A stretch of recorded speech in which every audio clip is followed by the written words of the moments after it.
don't know how to do this. I don't know how to do any of this. That is the name of the channel. It is. Okay. This feels so weird to do with someone else in the room. No, don't me. This feels extremely weird to do with someone else in the room. That's why I said you could record it later. And you said you could do it now. I greatly over-exxagerated my capabilities, okay? Do it later. No, we're doing it now. We're doing it now. Fuck it, we'll do it live. Yeah. Hi, I'm Casey. This is my spouse. This is Nate. Say hi. Hi. Isn't this weird? Yes. Hi. I didn't know what to do today, and Nate came up with the idea that we're going to decorate a cake and talk about books. So here we go. Yeah. So I'll give a brief introduction. I'm baking a cake for some friends' first year birthday, 1-year-old birthday. That's what it's called. Baby. Yeah, doing a little smash cake, and this is the tester, so that's why it's so small. Yeah. And what book are we talking about? You said you wanted to talk about either Bad Cree by Jessica Johns or The Route of Ice and Salts. I said salts. The Route of Ice and Salt by, I believe, Jose Luis Zarate. Okay. One of those. So, pick one and we'll start talking about it. The first one. I thought that was mushed banana for a second. Not this much. Yeah, I was so confused. Okay, so what do you want to know about it? Talk to me about it. First, give me the premise. Okay, so... I made sure to pick both books you enjoyed, so we could have fun talking about it. Because also, usually you bitch to me about books you don't enjoy. I do. Before... I do. Like, You're so the I reason wanted I it... DNF things is because I sit there for 20 minutes bitching about it and I go, I hate this, why am I reading it? Yeah. Okay, so Bad Cree, do you want me to wait until you're done? No. Mixing all that Otherwise you're just going to be silent the whole time and this is going to be a very boring video. Okay. Bad Cree by Jessica Johns is a horror novel that is largely about Indigenous families, specifically like Canadian Indigenous families, and it follows, I can't remember our main character's first name. Would you soften another half cup of butter? We need another half cup of butter softened? I need 2 cups unsalted butter. Okay. So, it follows who? I can't remember our main character's name. Was that good? Off the top of my head. Wait till I'm like back right in front of it. I don't want to be shouting. And also this. I'm not gonna edit this one much. So, I mean. Yeah, but I don't want you. So here we go. I'll talk for a second since she's busy. I'm doing a German buttercream. I've already made the pastry cream. This is my preferred buttercream because it is not as sweet as like the Swiss meringue buttercream, or like and it's not as gritty as like as a traditional American buttercream. So yeah, you can see pastry cream there. It's delicious. That's what you find in your eclairs and shit. But this one is going being mixed with a, as I said, 2 cups of butter. And then possibly a little bit of powdered sugar, just to tone in and bring in the sweetness. We're going to make this one peanut butter flavored because it's going on a banana cake. You said a half cup? Yep, so just 1 stick. Perfect. I was just going to microwave it. You want to just microwave it? I'm going to microwave it. Okay. Because otherwise... We'll be here for a while? We'll be here for a while. Okay. Okay. Wait. Yeah. Or unless you want me to just talk over it. No, you can talk over it. Okay, so Bad Cree by Jessica Johns is a horror novel primarily around our main character, whose name I can't remember, as she begins to have some strange dreams involving crows and her recently deceased sister. How did the sister die? Suddenly, unexpectedly, I believe the reason was an aneurysm. Okay. But everything starts to get a little strange for her, including, do you want me to just take that to a charge for you? Including, like, not only these strange dreams, but, starts to begin seeing and hearing things during the day, and she ends up leaving. I believe she's in Vancouver or Ottawa, and she ends up going back to her small hometown to visit her family, Okay. which she has not seen since she first moved out Fair enough. before her sister died. Okay. Yeah. So it's been some time. Yeah, it's been like 2 years. She left whenever her grandmother died, right after her grandmother died, and then her sister died suddenly and unexpectedly, and she did not come home for her funeral or memorial service or anything. Is it explained the reason why? Because she had a lot of personal difficulty dealing with the grief and like the loss of her grandmother, and because it happened a couple years after, or like I think it was like a year after her grandmother died, she wasn't sure how she didn't know how to exist with her sister now gone. Yeah. And Okay. she didn't want to be around her family and around like the same kind of, like, you and I know what it's like to be around people that are grieving, and she didn't know how to deal with it this first time, and she definitely couldn't deal with it the second time, so Yeah. she did not return home, and it has caused a lot of rifts in her family with her. I could see that being believable. Yeah. I want someone to set this on. I should not have put that. Is the plate with the Yeah, butter on that'd it okay? Yeah. So, Are either of the whisks clean? what do that you I mean? used earlier today? No. Okay. Hold on. There might be one in the dishwasher. In fact, I'm positive there is. Up top. Thank you. Continue. Well, that's the basic premise of it. Do you want me to go into more like spoilery details? Absolutely. What Like, happens? yeah, like. Okay, so she returns back home with her family, and in like before she actually returns home, she talks to her friend. They both work at Whole Foods. Deeply pardon me. Their mom and our main character's mom are like old time friends, and that's how like they get connected in the city together. Okay. Is through this connection, and they both like work at Whole Foods together. Both indigenous young people, and like so our main character talks to them quite a bit. And again, I'm fuzzy on names because it's over a month since I've read it Yeah. now. Okay. Quick timeout.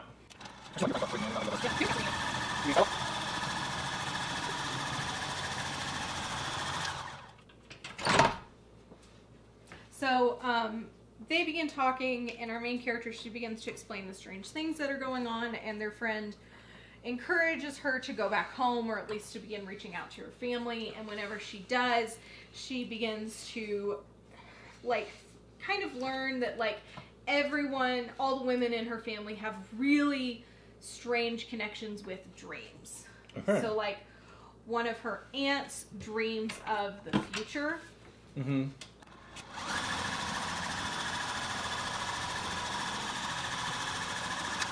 It's a little more complicated than that. It's that she'll dream of things that happen in the future, but she dreams of them in color, but like very specifically monochromatic.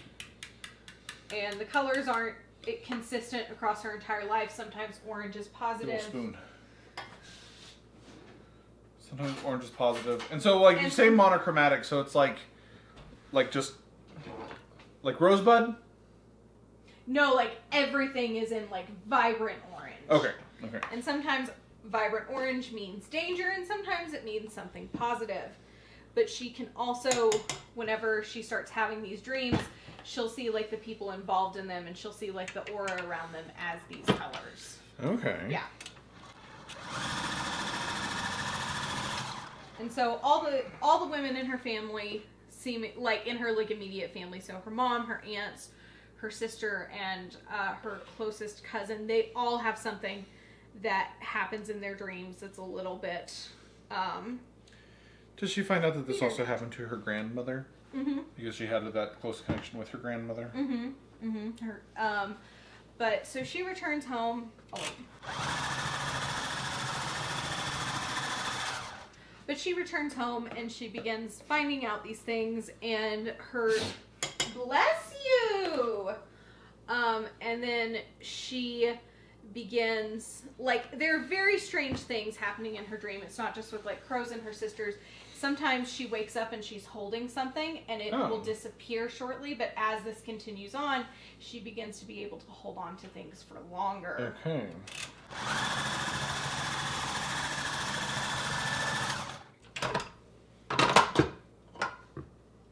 So middle. Turns out what happened to her sister was, you know, a little bit preternatural in scope and scale. Okay. And, you know, a windy boy is involved. Nice. Yeah. And so... Always a good horror creature. Yeah. Terrifying. Hate it. Which is why we don't say the name in this house. But yeah, it was, I don't know, what, do you have questions you want to ask me? Do you just want to go off on tangents? I'll ask some questions. So why was it named Bad Cree? Because our main character felt like she was a bad Cree. Like, she was not really true to herself and to her heritage, and she was also just a bad version of what a Cree should be. Okay.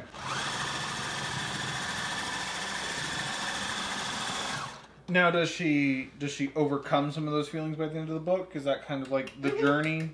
Yeah, so a lot of what the book is actually about, you know, on surface level, but also, you know, on like more deep metaphorical, symbolic levels, is mental health struggles, and indigenous people's connections to their past and to their family, and the sort of, you know,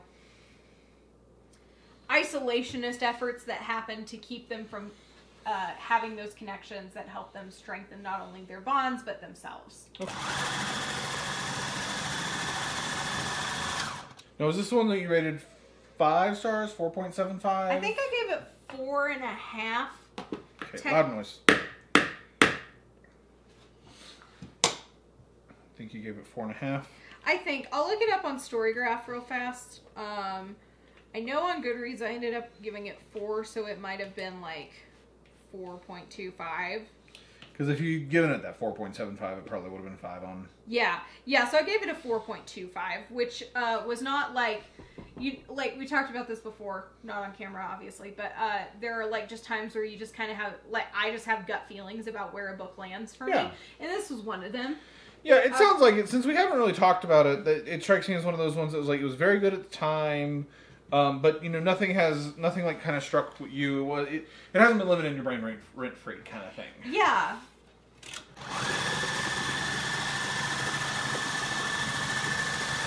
Yeah, it was, I really enjoyed it. I thought it was really quite excellent. I believe it was a debut novel from this author.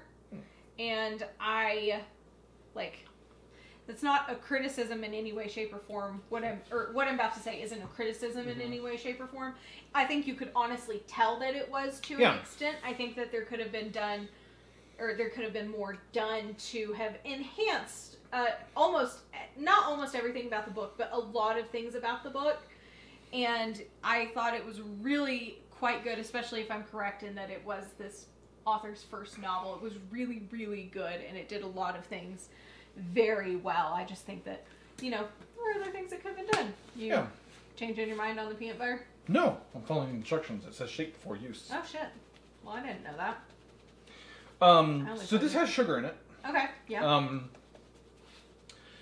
Will you grab some tasting chopsticks so we can test the sweetness? Because since this has sugar in it, I think we should do the sweetness last. Yes, I agree. I was thinking if it didn't, I was going to do the sweetness first, and then the peanut butter. Yeah, no, I think this first. Yeah, so dip one deep so we can both get a taste on it. Is that what you meant? Yeah. Do you think it needs more vanilla? I don't think so, do you? Okay, how much do you think of this do you think we should put in?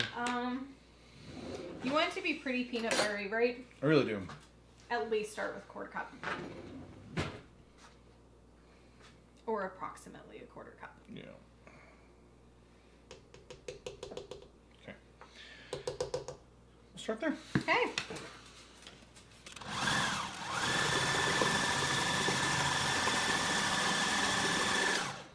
I think for the final product, we should maybe get some food coloring just to make it a bit more brown.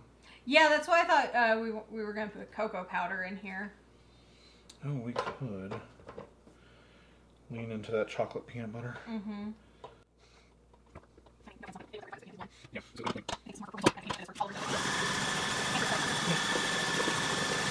Okay, let's do another test.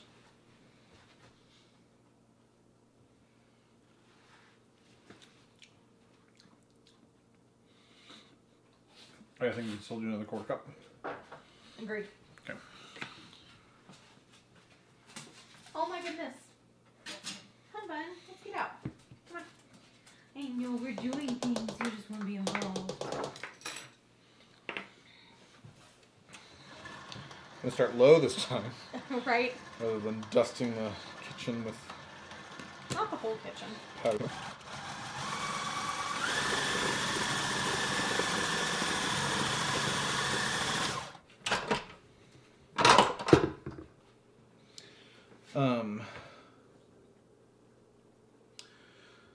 So, as far as a horror book, how would you look?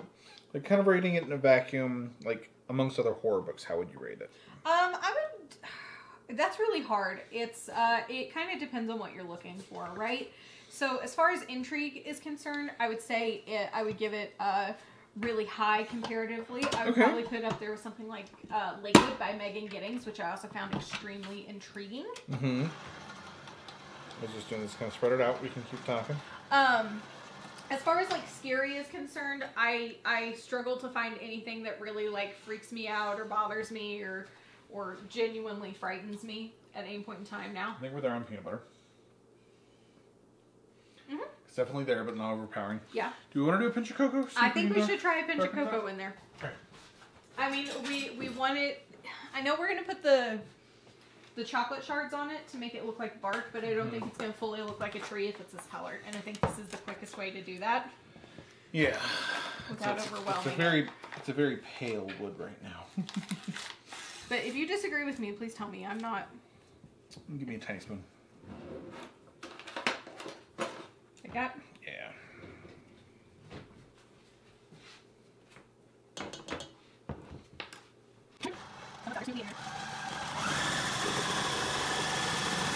I think one more like that, just to make sure it looks like the inside of a tree. I want to taste it first Yeah, that's a because good point. the last thing I want to do is make it too chocolatey that it's not peanut buttery.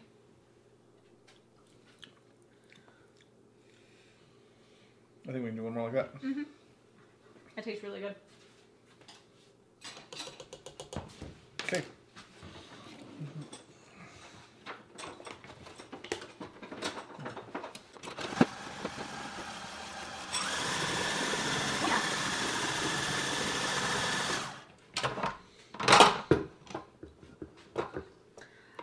But I will say, as far as like horror is concerned, like just straight up like scare factor, I don't know that it's very high, at least not for me.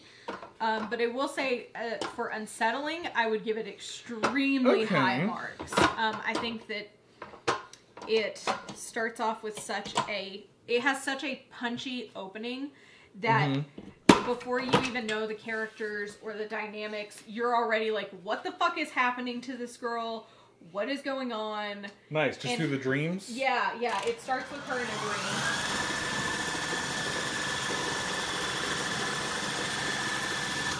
So yeah, it has an extremely strong opening. She's not only like not only is she having a dream, but it also gives you like, oh wait.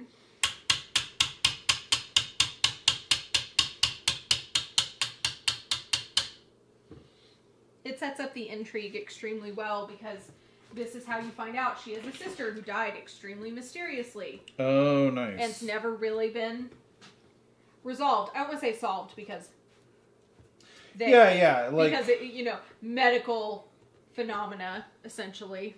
Not phenomena, but Yeah. Yeah. Natural. Yeah. Unexplained natural cause, essentially. Do you need any of these 3 dishes anymore? No. Okay, let me put them over by the sink.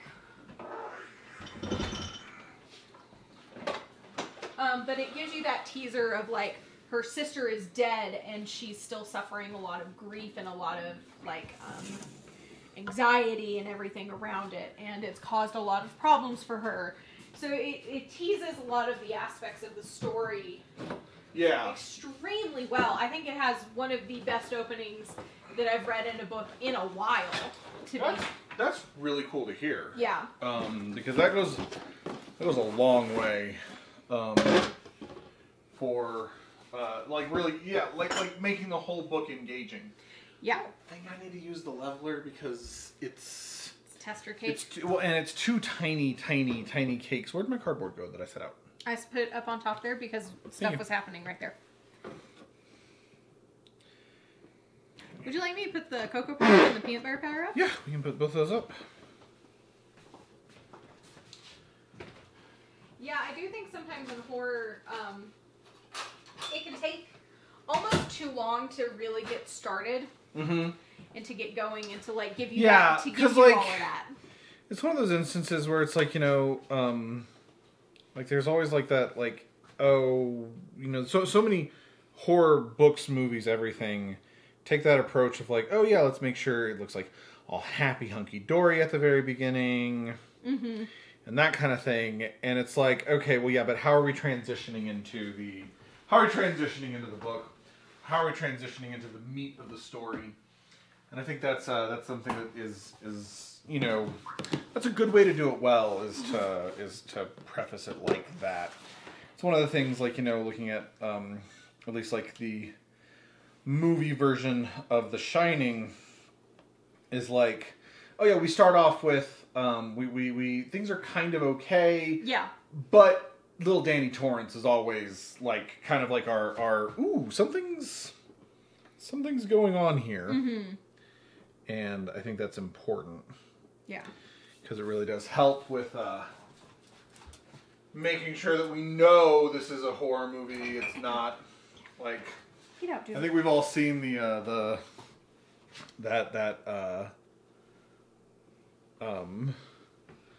recutting the trailer or recutting the movie as if it were a rom-com kind of thing. Yes. Which, yes, is fucking hilarious, but they do actually do a good job of, there are some of those moments, but a lot of it is very much it's very much a horror movie kind of thing.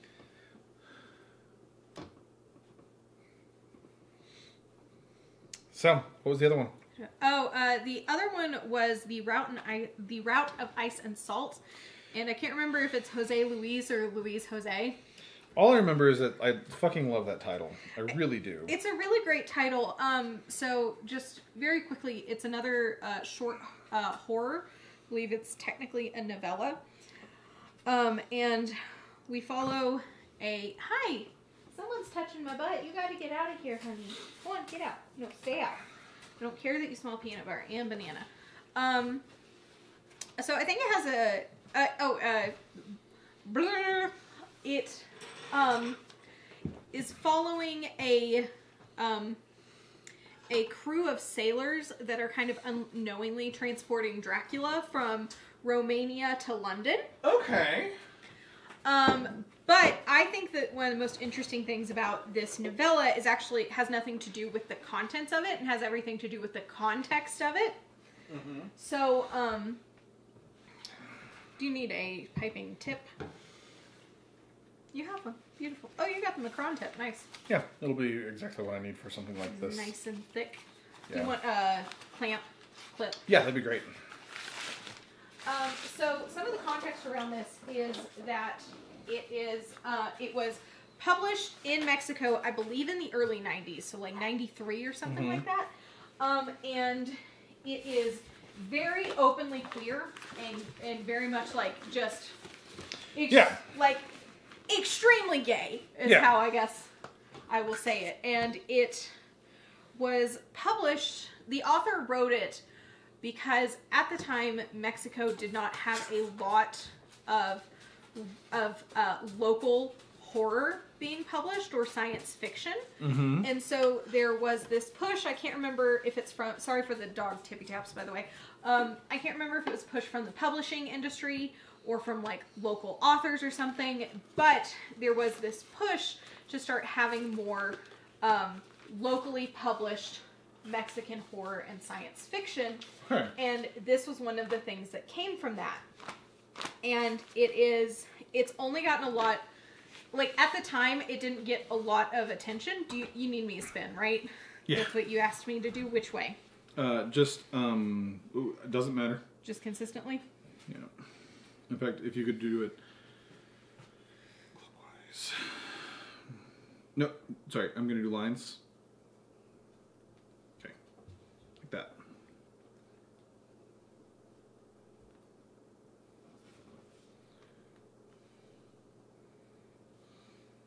Okay. I can't talk and do this at the same time. I'm so sorry. No worries. So this has just got some dead air.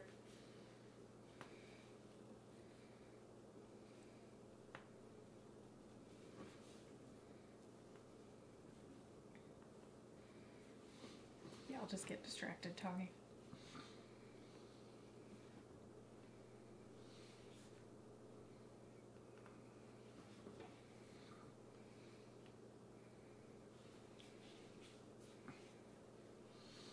Yeah, this is not me doing a crumb coat. I started out wrong to do the crumb coat. I was kind of wondering. This is stuff that I need to practice on. That's what we're doing this for. Yeah. And so this was published as part of that. That endeavor. Yeah, that endeavor. And it was also, just unabashedly, queer and gay and just telling its story.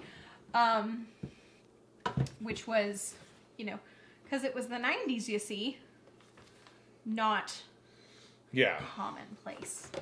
And I don't want to speak about, like, the culture surrounding that, because I don't remember what was discussed in the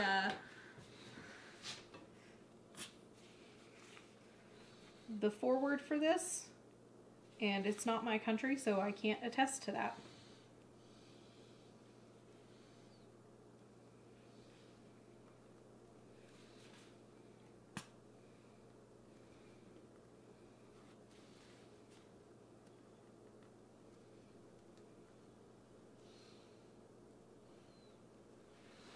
Spin. Just spin it. Faster's fine. Thank you. I was just trying to do it consistently. Okay.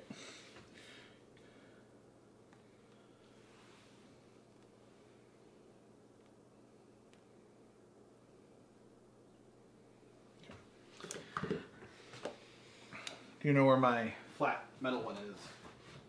Flat metal what? For Would it be in here? no, the cake icing for doing the edges. Mm-hmm. I'm not entirely certain what I'm looking for, so no, I don't know where it is. And I apologize for that.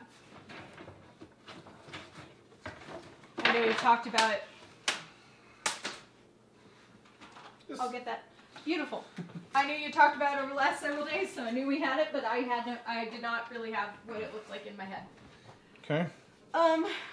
Would you like me to keep talking? Yes. So so I find that really interesting, that history behind it, especially, this push for more local authors to branch out into different genres. And overall, I did think that this one was really quite good. I was really... What would you rate this one on Storygraph? Fuck, I don't remember. Somewhere in the 3s. I think I gave it like a 3.75 or something. I thought it was higher than that. It might be higher than that. You're the one who edits my videos, so you remember this a little bit better than I do. I gave it a 4.25. Yeah, Look at I thought me. it was higher. Look at me. I gave it the same rating that I did Bad Cree. I really thought it was quite good. I think that one of the best things about this, from a like storytelling and narrative perspective, is the buildup of tension and the buildup of dread. I think you and I both know, though I don't think I've talked about this a lot on this channel, one of my biggest complaints in horror consistently is the undercutting of tension in numerous ways, right? Like either it's being a little too silly when I don't think it calls for it, or when I feel like it's done such a good job of building up that tension, or by taking the wind out of something truly creepy and scary and giving it too much shape and form and answering too many questions. And I think that this one had such an excellent build up, especially for it being so short. I think the audiobook is only around like 3 hours. Oh, wow. Yeah. So at the speed That would also explain why I didn't hear much about this one. Yeah, and you know, which at the speed... Hey. Don't be in their armpit. That is just foolishness. Get out. Get out. I'll bake you a cake on your birthday, but it's not your birthday, it's Oliver's. It just does such a good job of building up all the tension. Yeah. It's, do you want me to change the angle so they can see what you're doing? Okay. I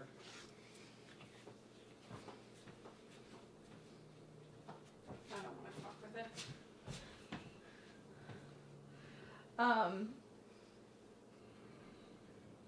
Please cut out me scratching my nose. No. You fucker. I'm sorry. I told you I'm not editing this. It's gonna be like an hour and a half of us just bullshitting and a lot of noise. I mean, I'm gonna edit it, but not like that much. But I think it does such a good job of keeping the tension really high. It also does such a good job of the characters feeling that tension. It's like, you know, you read the synopsis for something so short, you know it's Dracula on the ship probably fucking with people and like killing them and all that kind of stuff. But for the characters, it really kept the tension up really high, even up until the very end, and I was very, very impressed by that. It was also, I don't know who translated it, who translated this work, but whoever translated it did such an immaculate job because the prose is really beautiful, and I believe that has to stem from it being beautiful in, you know, in Spanish first and foremost. Yeah. But it was really compelling, and it was really, this, by the way, this entire video is just me talking while Nate does cake decorating, because I don't have the patience for it. But it was really beautifully written. I thought it was exceedingly well told. I think I read this right around the time I was reading The Evening Road, which was fucking awful. Actually, I read that a few books later. Anyway, either way. And it just was, it was such a compelling read, and they thought that the narrator in particular did such a good job of really bringing, you know, the author's words to life and the translator's words and all of that. I was overall so well done, and it was extremely compelling and interesting. Yeah. This is something that I don't know if this is like the best buttercream for this. I actually think this has to do with me not doing a crumb coat. So, make sure to do that one next time. Make sure to do a crumb coat, because will you give me a paper towel? Nope. That's a lot of icing I don't want to lose. Let's do this first.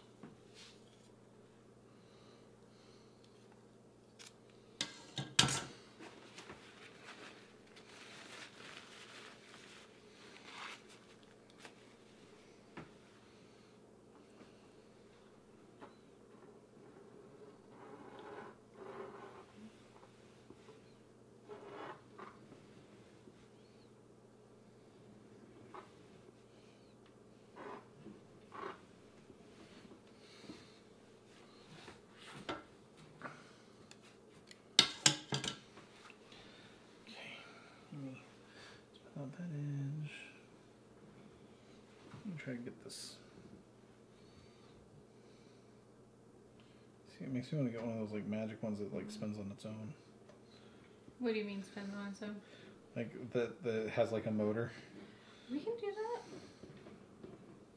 I know this is something you want to do more of this year, so I see no reason not to invest.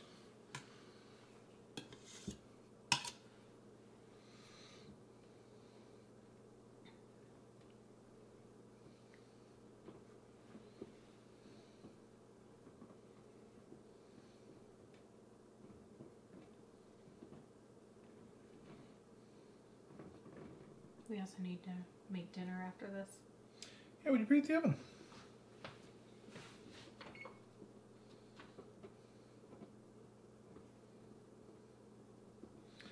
You know what, I don't care if the top looks like a little bit marred like that because It's supposed to mimic it's a tree. supposed to be a tree. Okay, we got some of the bark. Okay, let's do it. How do you think it looks? I think it looks really good. Okay. You were talking about being unhappy with it, and I understand that that's So, your opinion, but I think happy it with looks all good. the holes in it, but I think that's the German buttercream. I think that's with how much air I whipped into it. Mm-hmm. I know that there are ways to fix that, but a lot of that has to do with like, okay, yeah, you then like toss it in the fridge, harden it again, and then you go through and you like patch all those holes. That makes sense. But I also think like doing it with a cleaner, like it's stuff that I want to work on. Yeah. It's stuff that I want to work on. What was I getting in here for? You were getting the chocolate. bark. Thank you. Okay. On that note, would you get me some gloves? Where are the black gloves? They got moved sometime when we were setting all this up. Okay. So I'll go on the hunt for them, but I think you might have moved them, so I'm not entirely certain where they were. I didn't think I moved them because I was on the lookout for them. I did not move them. I didn't think I did, but I believe that I did.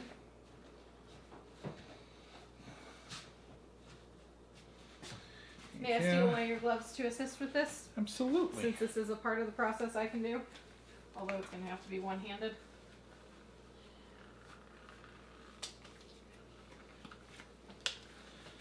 Yeah, I want my hands to stay as cool as possible for as long as possible. Yeah, of course. It's not melt this thin fucking chocolate. Alright. All these tall ones, I think we can just kind of go in there and just break. snap. Yeah.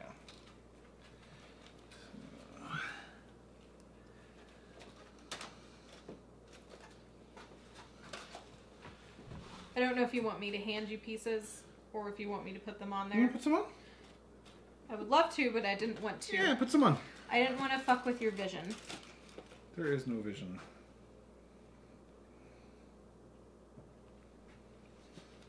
And you can feel free to like give it a bit of a good push. I'm going to be a little Because gentle there's with some that. thick icing, so.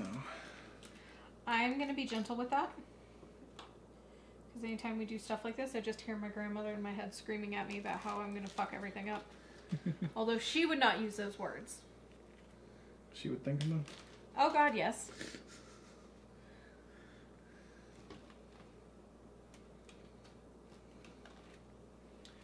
Okay.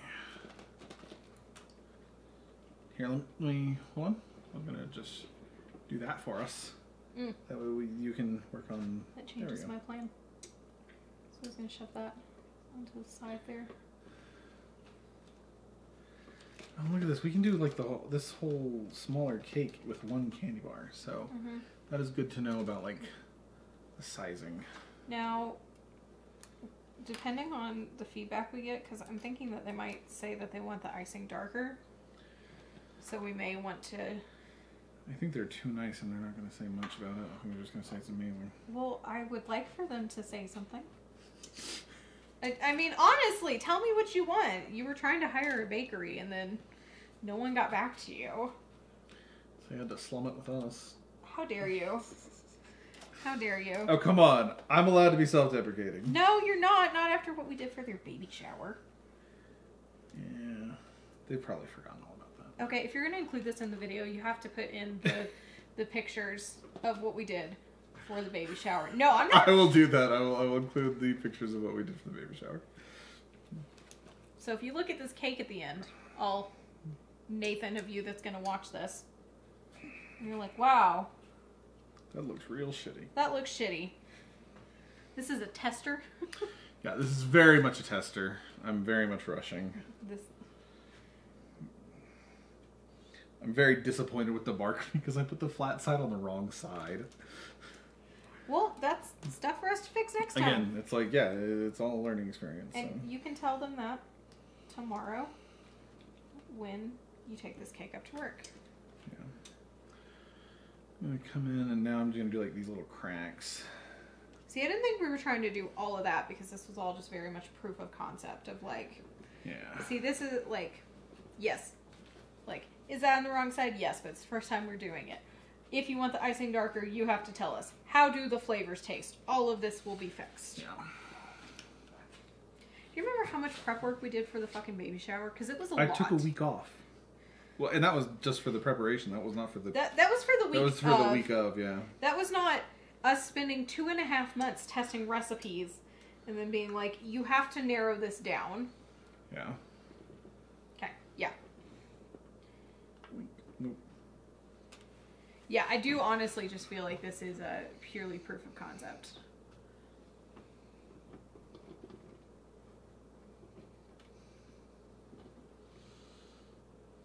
Do you want a chopstick? No. Yeah, I think we need to use one of those guys. Yeah. To give it a grain. Yeah. Okay. Okay. Let me get it situated so I can actually take some pictures of it. And again, tell them to be fucking honest. Oh yeah. Please be brutally fucking honest. Like, just because it's better than any of your other friends could do doesn't mean it's perfect. And again, this is all stuff that's proof of concept. And like, you know, I'll wait. Yeah. And do you like this proof of concept? Yeah. Because if they like the icing, we can just kind of save some of that. Yeah. And we can just put food coloring in it to make it darker if need be. Though we will need to make more icing because of the large cakes. Yes, of course. I'm going to go around and, like, do the thing of being, like, if you want to hold it up. Actually, don't. Just get it in the thing. Can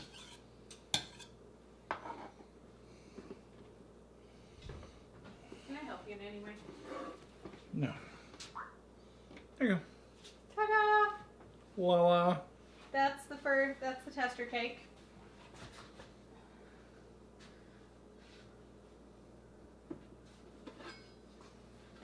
And that's been us decorating a cake, and by us I mostly mean Nathan, and talking about books. So yeah, do algorithm things if you want. If not, I'll see you next Friday. Bye.